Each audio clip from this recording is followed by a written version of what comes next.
Notación indicial, rotor de un campo vectorial. Tenemos un campo vectorial A sub i en R3 de componentes A1, A2 y A3, cuyas componentes son funciones de las variables x1, x2 y x3. En notación indicial, el rotor se define como R sub i igual al epsilon sub ijk por A sub k, j.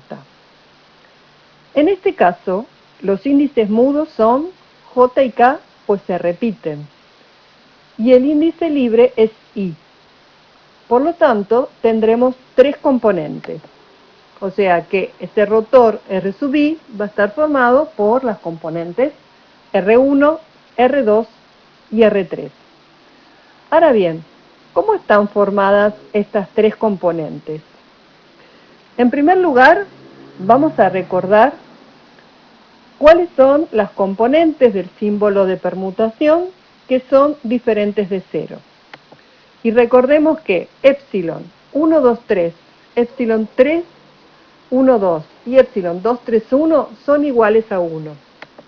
Y que el epsilon 1, 3, 2, epsilon 2, 1, 3 y epsilon 3, 2, 1 son iguales a menos 1. Bueno, ahora vamos a comenzar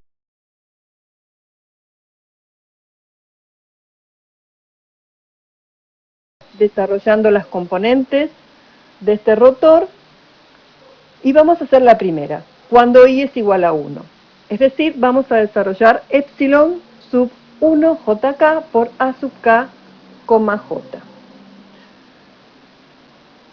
Recuerden que tenemos dos índices mudos, j y k, o sea que esto implica una suma doble. Vamos a hacerla por partes. Vamos a desarrollar primero la sumatoria con respecto a j.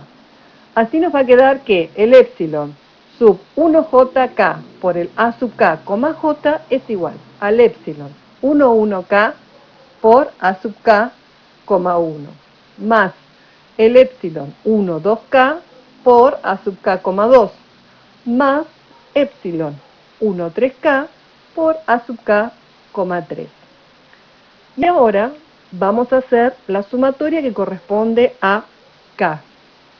Así que nos queda que el epsilon 1jk por a sub k, j es igual al epsilon 1 por a 1,1 más epsilon 112 por a 2,1 más epsilon 113 por a 3,1 más el epsilon 121 por a 1,2 más epsilon 122 por a 2,2 más epsilon 123 por a 3,2 más el epsilon 131 por a 1,3 más epsilon 132 por a 2,3 más el epsilon 133 por a 3,3.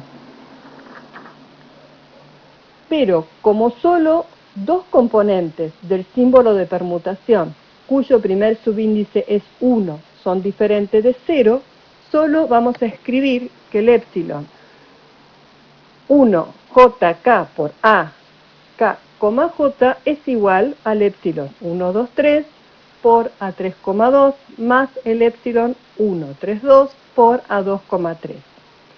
Haciendo un razonamiento similar con las otras dos componentes, nos va a quedar que el A2jk por AK, j es igual al epsilon 231 por A1,3 más epsilon 213 por el A3,1 y el epsilon 3jk por AK, j es igual al epsilon 312 por el A2,1 más el epsilon 321 por el A1,2.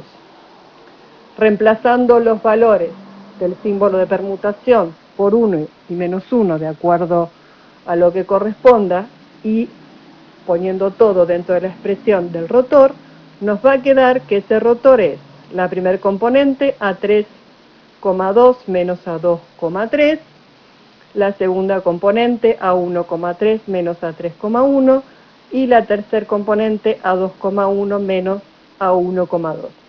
Traduciendo esto en derivadas, la primera componente del rotor es la derivada de la tercer componente del campo vectorial respecto de x2 menos la derivada de la segunda componente del campo vectorial respecto de x3.